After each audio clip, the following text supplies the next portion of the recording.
Blizzard are definitely keeping those class set previews coming. This past week and a half we saw the next 3 of 6 revealed. The female barbarian, the female witch doctor and the male wizard. They all do look really cool to me, and Blizzard has already answered quite a few fan questions about them. What tier was the female witch doctor set? About 5 out of 18 they say. Is that leather that the female barbarian is wearing? The answer to that is that armors aren't grouped by types in Diablo 3. Interesting. Apparently the male wizard doesn't look evil enough. One fan even believes that the wizard in Diablo 2 looked a lot cooler. Blizzard quickly and cleverly responded that there was in fact no wizard in Diablo 2. Touché, Blizzard. Touché. You can read more quotes and find links to all the previous previews in the links below. Our last preview, the male barbarian, is set to come out on the 19th of October. That's just a day or two before BlizzCon. Sticking with the cosmetic news here, some fans have noticed some rather significant cosmetic changes to the female barbarian's face over the past months and years. Apparently some fans believe the new versions of the female barbarian's face do not look hardcore enough. They are way too feminine. So now you tell me, is the fact that your female character looks too feminine really a problem? Blizzard did speak up and say that it was their intention to change the faces and that quite a few of the concepts have changed since their initial introduction. So if you're interested in reading more about that, you can check it out in the links below or over at diablo.incgamers.com. There are no death penalties in Diablo 3 thus far, at least not outside of the hardcore modes. Why take this stance now? Why make this change now? Well, Blizzard believes and have always believed that gameplay is more important than anything else. Fun is more important than anything else. Is it fun to lose experience and gold every time you die? Is it fun to have to run all the way back to your corpse to recover your gear? I don't think so. Blizzard do say that if it's challenge you want, Diablo 3 will in fact provide that, although in other ways. A fan recently posted on the Battle.net forums asking about the act lengths in Diablo 3. He asked if Act 4 would be shorter than the others like it is in Diablo 2. The answer that Bashiok gave was an interesting one, but in short he said yes. Now before you freak out about that, he also mentioned that at the moment they're estimating a longer game than Diablo 3, regardless of comparable act lengths. A fan recently asked about the lack of pentagrams or other visual religious references in Diablo 3 or other Blizzard games recently. He went on to say that Diablo 3 needs more demonic visualization to add immersion to the game. Blizzard replied to him by saying they don't need to reuse the same old symbols, marks, or signs to be able to flesh out a unique fantasy world and story.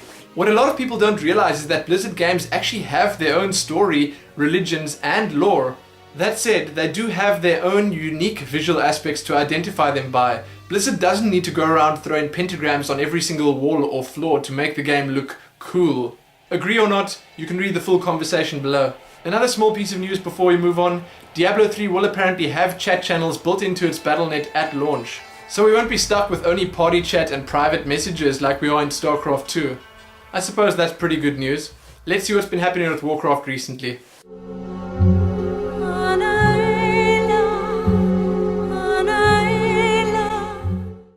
Oh dear, the world is in chaos and the shattering has not even begun yet.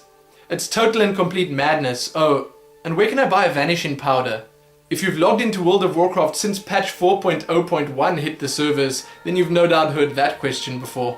Patch 4.0.1 brings tons of changes, updates, and a couple of bugs on the side. Let's see if we can cover at least a few of them here. Talent trees have been revamped, the flexible raid lock system is now active, guilds are now limited to 1,000 members instead of the 600 that Blizzard mentioned before, so that's a pretty big change if you ask me. The new justice points are live, along with the changes and removal of a few of the other currencies. Reforging is now live, the new glyph system with the prime, major and minor glyphs is now also active, and a lot of stat changes have happened.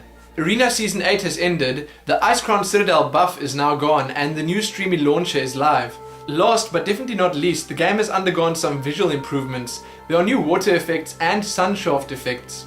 Sadly, there are quite a few totally random latency issues at the moment, and a few of the new spells' visuals are slightly bugged. This patch was absolutely huge, so I suggest you all just check out the patch notes below. So previously, Blizzard did mention that a couple of mounts, items and pets are going to be removed from the game once the shattering happens. Both the Zul'Gurub mounts, the Tiger and the Raptor, along with the Razashi Hatchling, are all going to be removed.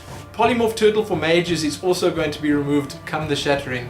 The mounts from the Heroic Trial of the Crusader are also going to be removed. Mimiron's head, Invincible, and the Blue Drake will still drop, but they'll have a much lower drop chance from their respective bosses. So that's some really bad news for you guys that still need those mounts. You better get busy right now at trying to get them. The Cataclysm beta has all but been forgotten about at the moment. With patch 4.0.1 on the live servers, everyone seems to be flooding back to the old faithful characters. Cataclysm beta build 13813 is a pretty standard build full of class changes, achievement changes, small updates and fixes. The most interesting part I saw about this patch was an achievement that was added that requires you to be killed by Deathwing. Now that's pretty cool. The Tree of Life skill that's been all the talk in the Cataclysm paddock now has a shiny new model. So if you're a Resto Druid and you want to see what this new, scarier, buffer version of the Tree of Life looks like, you can find that in the links below over at wowhead.com or mmochampion.com. Custom latency tolerance. Wait, custom what? Well, in one of the upcoming Cataclysm beta builds, Blizzard is adding a new feature that allows us to control how well our World of Warcraft performs at higher and lower latencies. You'll be able to move a slider up or down to control how long before your global cooldown finishes your client will allow you to queue your next ability. You can read more about that brilliant innovation below. Blizzard has put up an official preview of the Reforging service that's been added in patch 4.0.1. Sure, the preview might actually be a bit boring if you've actually checked the skill out in-game, but it's still nice to see the lore, art and goodies that Blizzard add into these previews. You can find the preview over at the official Cataclysm website or in the links below. Just a day or two ago, SteelSeries, the creator of the original World of Warcraft mouse, revealed their new Cataclysm-themed gaming mouse. This mouse was co-developed with Blizzard and features a unique exterior that replicates the armor plating on Deathwing the Destroyer. You can find a gallery of this new mouse and its full specs below. So let's move on to the question of the week. Are you going to be changing to Zerg now that they have a fighting chance in the new patch, or are you going to be loyal and stick to your current race? Leave your replies in the form of comments or video responses below. Ladies and gentlemen, that's all.